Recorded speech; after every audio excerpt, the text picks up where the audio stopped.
as much wildlife as we possibly can here on Erie National Wildlife Refuge. Specifically, it's migratory bird season, so hopefully we'll see some of that. But it's also the beginning of salamander migratory season and salamander season. So when we find vernal pools, if we find any, we might see some cool amphibians. It'd be cool if we found anything else, but let's see what we can find. This is too cool. I did not expect to see this today. Our first reptile of the season, painted turtle. The crazy thing is that even though it's like 60 degrees or something like that out, right over here, there's ice still on the water. There's a little branch right out there with a painted turtle. That's how versatile these reptiles are. I mean, for ectotherms, that's pretty crazy. Let me show you what I mean. Like, literally, like, the turtle is right there on that log. And then there's ice right here. I stopped here because I was like, oh man, I'll probably see a waterfowl, maybe a wood duck, because there's a wood duck house right there. And I did not think that, oh look, turtles. That's pretty early. How cool is that? What a great way to start the video. I wasn't really expecting that, to be 100% honest with you, so. Neato.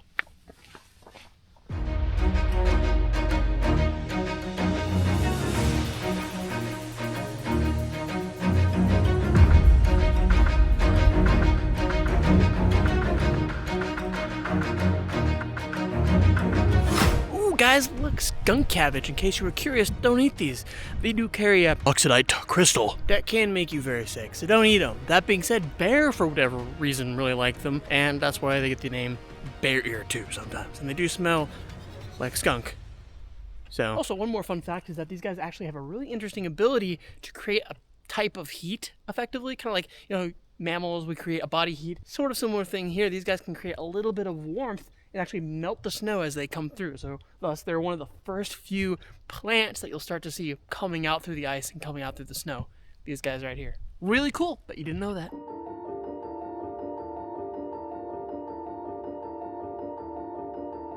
This vernal pool is literally still frozen. It's got like ice still on top of it. Neato. Check this out. Hello. Crazy, all the way up, from the bottom hollow, all the way up. That is crazy. Apple's backtrack is saving me because I kind of lost track where I was. Maybe not, I don't know.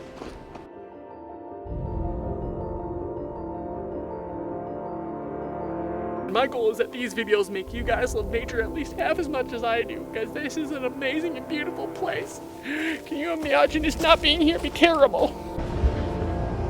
Oh shoot, I missed it. It was a fox over that hill. The fox just went over this hill.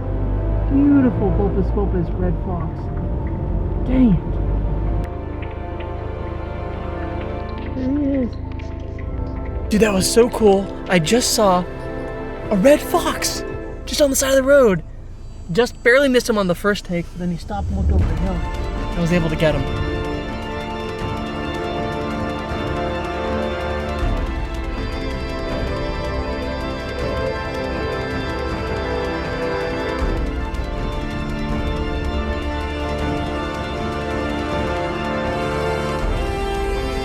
Oh look, Pope.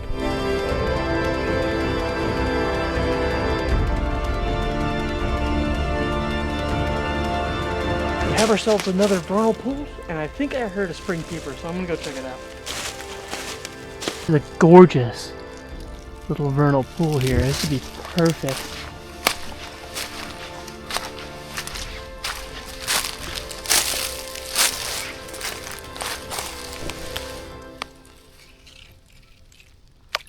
Small.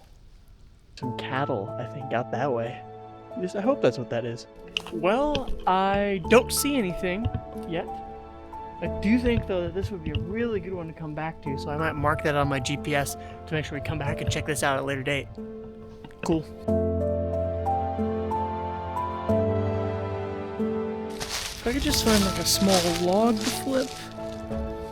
Sometimes you find these logs around these vernal pools. The salamanders have kind of already placed themselves around.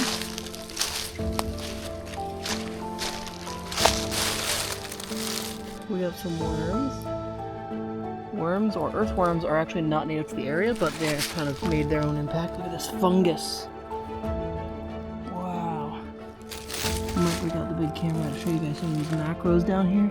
So that little guy was a glowworm. That's pretty cool. This is a millipede. You can tell it's a millipede by looking at its segmented body.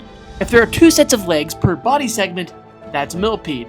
If it has 1 set of legs per body segment, that's a centipede. This is a millipede.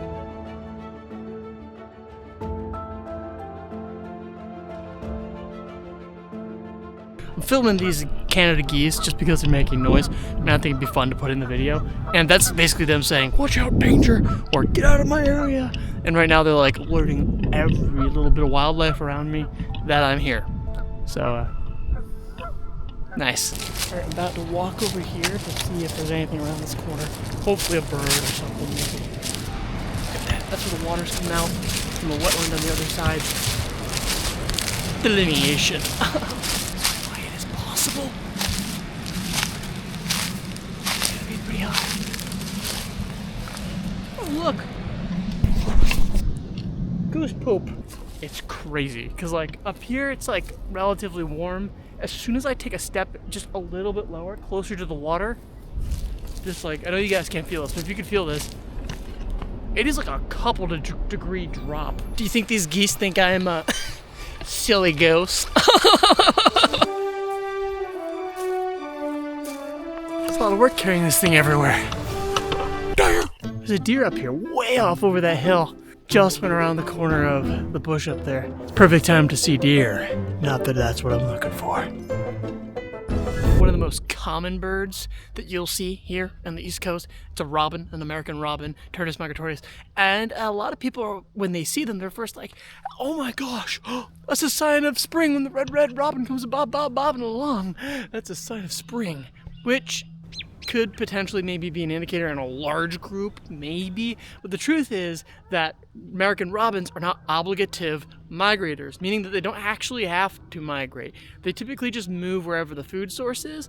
And since humans have kind of urbanized a lot of areas, and even rural areas with a lot of pastures, with lots of food sources for them, a lot of them don't migrate. Some do migrate further south and then come back up during the summers. But it's not always the case. Like sometimes they'll just stay around here. And so now you know that when the red robin comes bobbing along, it doesn't necessarily mean spring, but they are a cool sight. And maybe a sight for sore eyes. Well, this has been a beautiful day. It's the end of our wonderful adventure here in northwestern Pennsylvania. Pretty cool stuff. The coolest of which has to be the fox, because I really wasn't expecting to see that. It kind of just crossed the road and I was able to get my camera out barely in time to catch it. But that was cool. Fopus. Neato. I really love doing these adventures. It gets me closer to God, and I think you guys enjoy it too. Please hit the like button if you like this video. And hit that subscribe button as well while you're at it, and the notification bell, because I'm be posting videos literally every day. Shorts or long form. And as always, guys, keep it real, keep it wild. And I'll see you guys in my next adventures here on Real Wild Adventure.